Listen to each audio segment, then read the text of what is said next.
How's everybody doing? My name is Anthony Brian Logan, and today I bring you an article from this website called The Root, entitled "Straight Black Men Are the White People of Black People." Now, I've seen this kind of floating around on social media. People are talking about it a little bit. I saw Uncle Hotep did a video. Yvette Carnell did a video. I saw a few others did a video, and shout out to you guys for doing yours. I did not watch yours, nor have I really read the article all the way because I want to give a fresh reaction. But before we get into the article, I just want to give you a little bit of a background about the website that this appeared on. Now, The Root is air quotes Afrocentric website. They put out a lot of, black related news articles and opinion pieces and stuff like that. They most recently merged with a website called Very Smart Brothers, which is another kind of black centric blog site. I think it's owned and operated by a guy named Damon Young and maybe somebody else, but I know Damon Young's probably the main guy, and he is the guy that wrote this article. Now, I used to be on the website called Very Smart Brothers, also known as VSB, way back in the day, back when I was a liberal. And you're talking, 7, 8 years ago, like way back in the day, maybe even before that. And I know a little bit about this guy, Damon. He's from Pittsburgh, and he grew up in a 2-parent household, if I'm not mistaken, in an affluent area. See, the thing about VSB, their website, what I've learned over the years, if I've, kind of been on the outside looking in from being in the inside, being a commentator, being a guy that used to be in the forums, talking to people, what I've learned is that this website caters to people that are black, but grew up with money, but feel like they are disconnected from the black community. So they try to connect with the black community. It's like they're on the outside looking in to what's going on with the average everyday black person. And they try to apply what they learned as a child to that and rationalize it. It's kind of weird, but basically it's like people that are they feel like they're upper class blacks, and they feel like they are very intelligent, hence the name Very Smart Brothers. They feel like they have higher intelligence than the average black person. But I beg to differ based upon what I've seen from them over the years. But what I'm going to do right now is go ahead and jump straight into the article. Like I said, I'm going to read this live and give you my live reaction. So after we get done with that, I'll wrap it on up for you, put a bow on top. So without further ado, go ahead and roll it. All right, here we go. Straight black men are the white people of black people. All right. Now let's see where this goes. All right. It feels kind of productive to suggest that straight black men as a whole possess any sort of privilege, particularly the type of privilege created for and protected by whiteness. In America, we are near or at the bottom in every relevant metric determining quality of life. Our arrest and incarceration rates, our likelihood of dying a violent death, our likelihood of graduating high school and attending college, our employment rates, our average net worth, our likelihood of surviving past 70. I could continue, but the point is clear. Okay, I see where you're going, but let's keep the party going. But assessing our privilege or lack thereof on these facts considers only our relationship with whiteness and with America. Now, here's my thing I always worry about.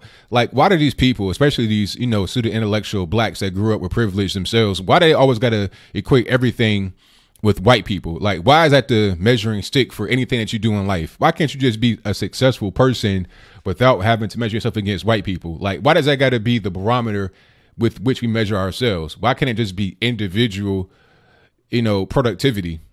Whatever. I'm gonna keep moving. It's eerily similar. Hold on. Okay. Interracially, however, our relationship to and with black women is not unlike whiteness's relationship to us. In fact, it's eerily similar. Okay. We're the ones for whom the first black president created an entire initiative to assist and uplift. We're the ones whose beatings and deaths at the hands of the police galvanize a community in the way that the beatings and sexual assaults and deaths that those same police inflict upon black women do not. Now, okay, here's the thing. How often do you see a black woman just get, her head beaten by the police or shot and killed by the police? And furthermore, why should we even be galvanizing behind these people that get shot and killed by police anyway? A lot of them are habitual offenders. You're talking about your Freddie Grays of the world. I mean, why are these people in any kind of way protected or celebrated? It doesn't make any sense. Damon Young, you are the kind of guy that we should be celebrating, even though I don't agree with your political opinions. Obviously, you are successful. You grew up in a 2-parent household. You should be the person that people look up to. Rather than us doing that, we don't. And then rather than you taking your position seriously, you use it to create trash articles like this. It doesn't make any sense, but I continue. We're the ones who mistreatment inspired a boycott of the NFL, despite the NFL's long history of mishandling and outright ignoring far worse crimes against black women. Okay. Like, why is boycotting the NFL a good thing? The NFL is 70% black. Well, maybe it's a good thing because it's 70% black men. And maybe you're not a fan of black men, even though you are a black male yourself. It's just like these people, the Antifa people, you know, these white males out there with shirts on talking about white men are terrorists or white men are trash. You know, it's self-hate. You know, you're going against that which would empower you as a black man to try and appeal to people that don't even really like black men anyway. So what's the purpose? We're the ones who get the biggest seat at the table and the biggest piece of chicken at the table, despite making a small contribution to the meal. Okay. And nowhere is this more evident than when considering the collective danger we pose to black women and our collective lack of willingness to accept and make amends for that truth. It's a damning and depressing paradox. When speaking about race and racism, we want our concerns and our worries and our fears to be acknowledged. We want white people to at least make an effort to understand that our reality is different from theirs and that white supremacy is a vital and inextricable part of America's foundation. And we grow frustrated when they refuse to acknowledge their role historically and presently and propagating it. Okay, I mean, what do you like? When you say we, talking for yourself and anybody that agrees with you.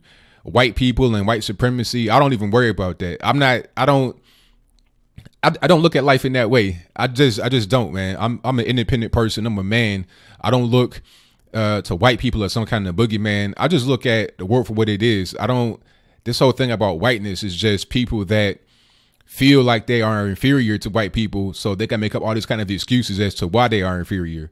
But I'm not inferior or superior to anyone. I'm just an individual, and that's it. But I digress. All right, let's move back up. When the racism isn't blatant or doesn't appear to exist at all, we want them to give us the benefit of the doubt because we've trained ourselves to be able to sense it, even in minute and barely perceptible amounts. That's that trigger. That's that microaggression stuff. I don't care nothing about that. That's just people that's being overly sensitive.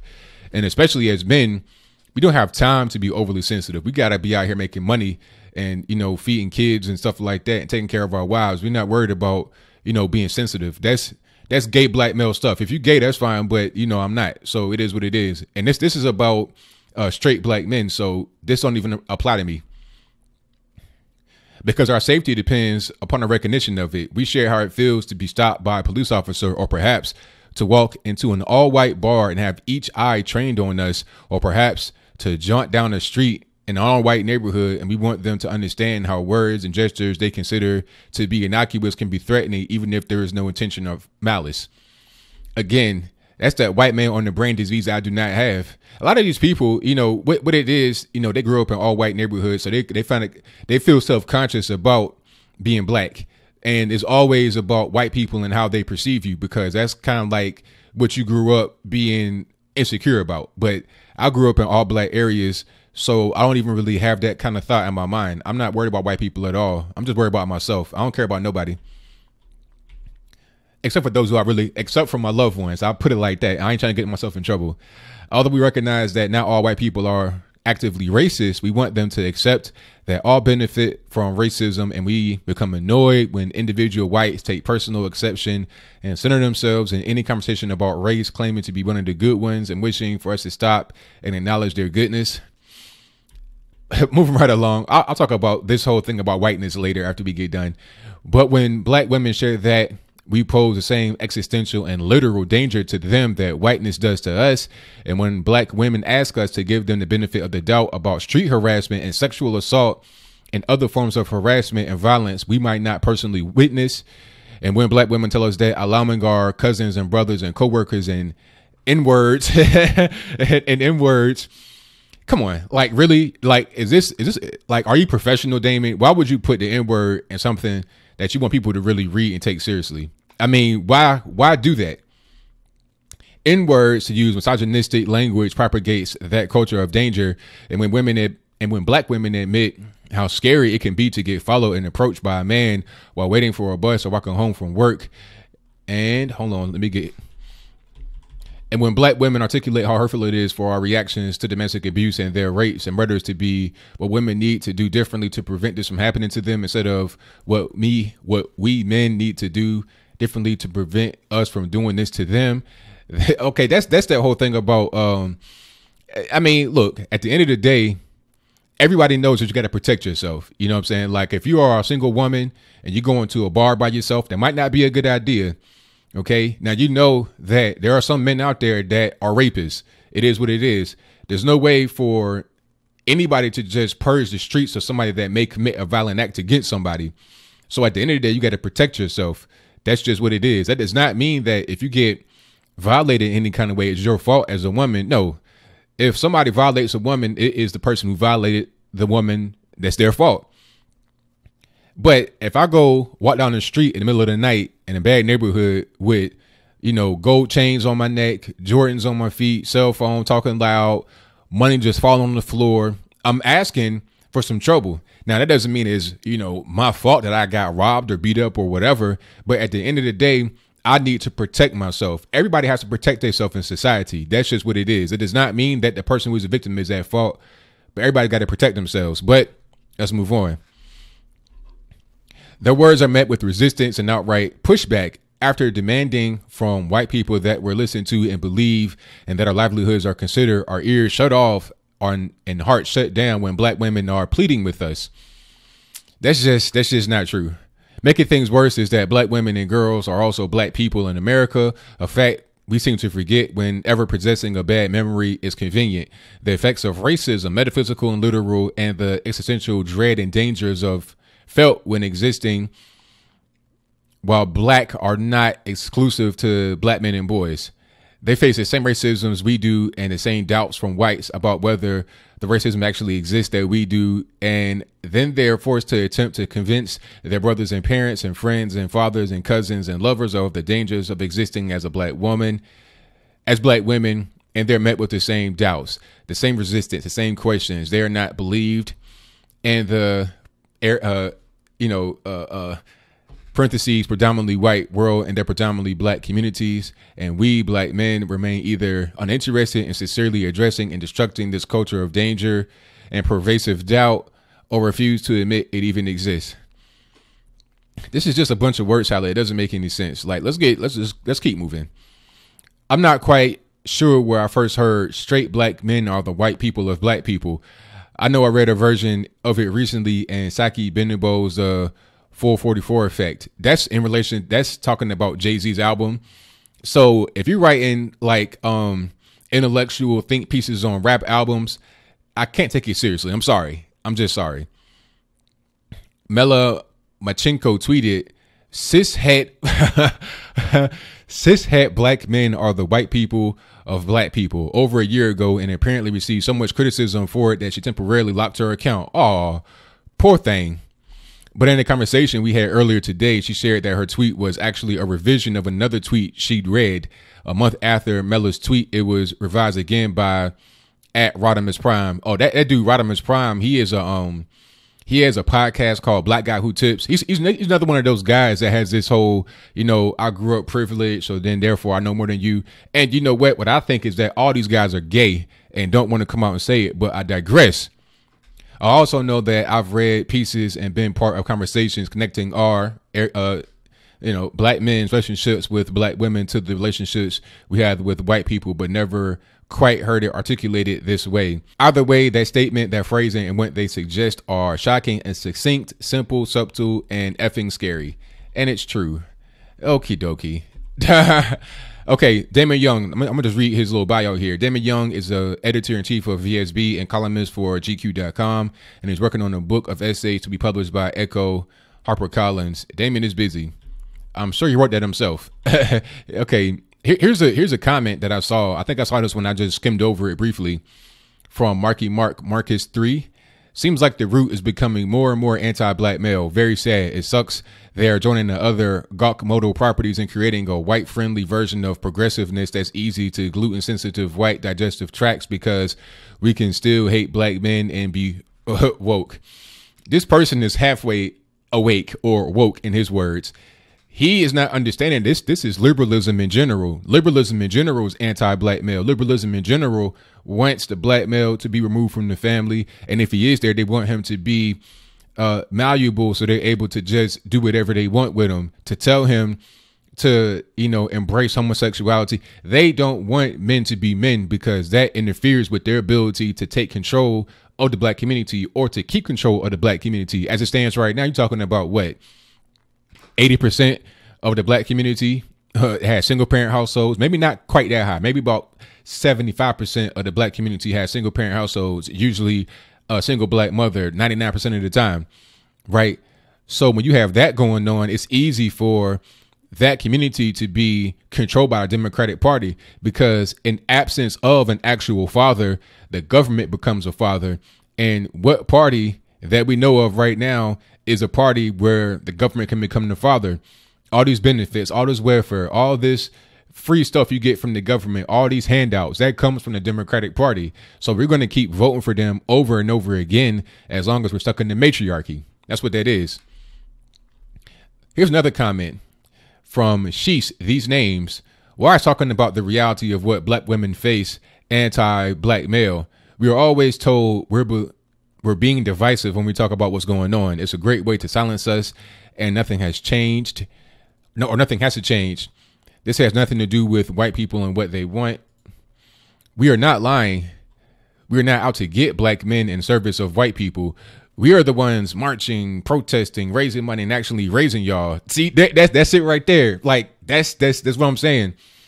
It's a gynocentric society in the black community. 80%. Just the person is saying it right there. We're the ones doing all this. They want to be the alpha and omega. That's what that is. We do most of the work in the community for very little glory. We deserve to be heard. We deserve to be safe. We deserve equality, and we deserve change.